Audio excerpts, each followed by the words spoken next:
जैसे पीटीआई के वाले ने हमने कहा कि चूं चूं का मुरब्बा सबको पता है कि है, लेकिन डॉक्टर साहब ये भी तो एक हकीकत है ना कि जैसे हमने माजी में देखा कि जो पार्टी ज्यादा इनकलाबी बनने की कोशिश करती है या एस्टेब्लिशमेंट के साथ नहीं चलती तो वो पार्टी टूट फूट का शिकार हो जाती है।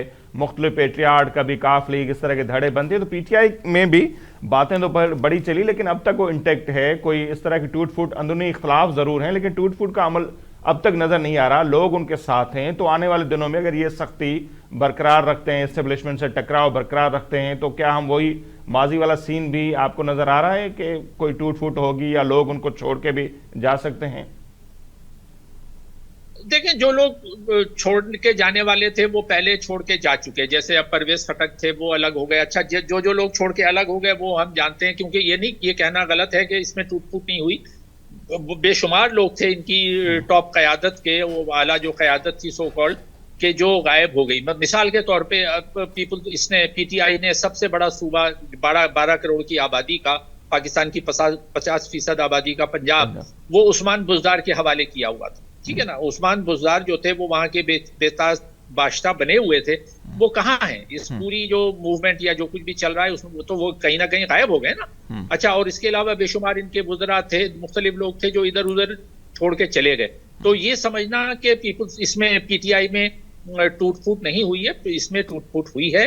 लेकिन जो बची कुची पीटीआई है उसको बाकी रखा गया है। जैसे पहले हमने देखा है ना कि जैसे मिसाल के तौर पे एमक्यूएम से मैं अक्सर इसका मवाजना करता हूँ कि एमक्यूएम को तोड़ा गया, उसमें से हकीकी निकाली गई, उसको बज़ाहिर दिखाया गया कि क्रश कर दिया गया, लेकिन फिर भी उसको बाकी रखा गया। इसी तरह हकीकी है, जब मुशर्रफ का दौर आया था तो हकीकी के खिलाफ ऑपरेशन हुआ था, लेकिन हकीकी को बाकी रखा गया था। अभी भी हैं, आफाक अहमद हैं जो भी अपनी कार्रवाई। तो इसी तरह से पीटीआई को भी एक प्रेशर ग्रुप के तरह से बाकी रखा गया है और बाकी रखा जाएगा।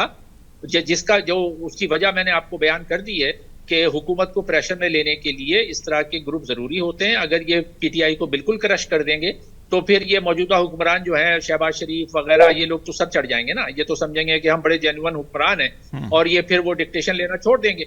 तो वो इनको दबाव इन पर बरकरार रखने के लिए पीटीआई की एक नाम नेहाद ताकत को बाकी रखना और दिखाना बहुत जरूरी है।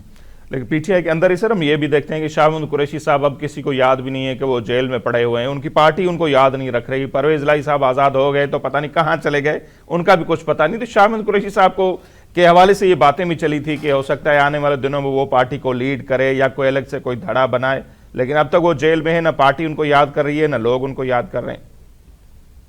असल में वो शाह महमूद कुरैशी और परवेज इलाही ये बहुत आगे चले, क्योंकि ये हम जानते हैं कि ये लोग पहले क्या किरदार अदा करते रहे हैं। ये भी इशारों पे चलते रहे हैं। जब इनसे कहा कि पीपुल्स पार्टी छोड़ दो, शाह महमूद कुरैशी ये छोड़ के उस ग्रुप में शामिल थे जो जब जोक लोगों को मुख्तलिफ तरीकों से नून लीग से और पीपुल्स पार्टी से निकाल कर पीटीआई में शामिल कराया जा रहा था। तो वो शाह महमूद कुरैशी चलते रहे, लेकिन इन्होंने बीच में कुछ ऐसे काम किए होंगे कि जिसकी इनको सजा देनी जरूरी थी, इन्होंने सुना नहीं। तो एक तो वजह यह है कि मेरा ख्याल ये है कि इनको जो कहा गया था शाह महमूद कुरैशी को और परवेज इलाही को, वो इन्होंने सुना नहीं और इन्होंने जो बदलती हुई सियासत का जो रंग था और इस्टेब्लिशमेंट की जो बदलती हुई हमदर्दियां थी उसको ये समझे नहीं, तो उसकी इनको सजा देनी जरूरी थी। अच्छा, दूसरी बात एक ये भी है कि इस तरह के बड़े लीडरों को जब सजा दी जाती है तो उनको उनकी प्लेस पे भी रखा जाता है ना, उनको अपनी औकात याद दिलाई जाती हैं। क्योंकि ये शाह महमूद कुरैशी को हम जानते हैं कि ये बड़े जो है वो रूहानी एक पेशवा का भी दर्जा रखते हैं अपने मुरीदों के हल्के में। अच्छा, वजीर खारजा रह चुके हैं, बड़े ओहदों पे रह चुके हैं और मुल्तान की बड़ी शख्सियत हैं।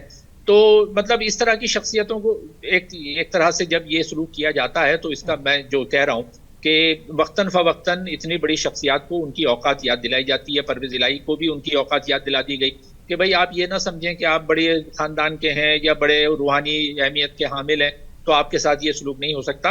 और ये एक तरह का मैसेज भी होता है बाकी सियासतदानों को कि आप कुछ भी कर लें, ये आप जो है वो जब आपके खिलाफ कार्रवाई होगी तो आप कहीं बचकर नहीं जा सकते और आपको किसी ना किसी तरह किसी ना किसी मुकदमे में फंसा के पीछे फंसे दीवारे जिंदा यानी जेल की सलाखों के पीछे डाला जा सकता है।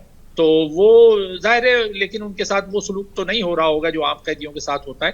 लेकिन ये भी एक उनको एक सबक है, मेरा ये ख्याल है कि आप सीधे हो जाएं। हो सकता है अगर कोई कंप्रोमाइज हो जाए तो वो बाहर भी आ जाएं, लेकिन अभी तो मुझे नहीं लगता कि वो लोग बाहर आएंगे।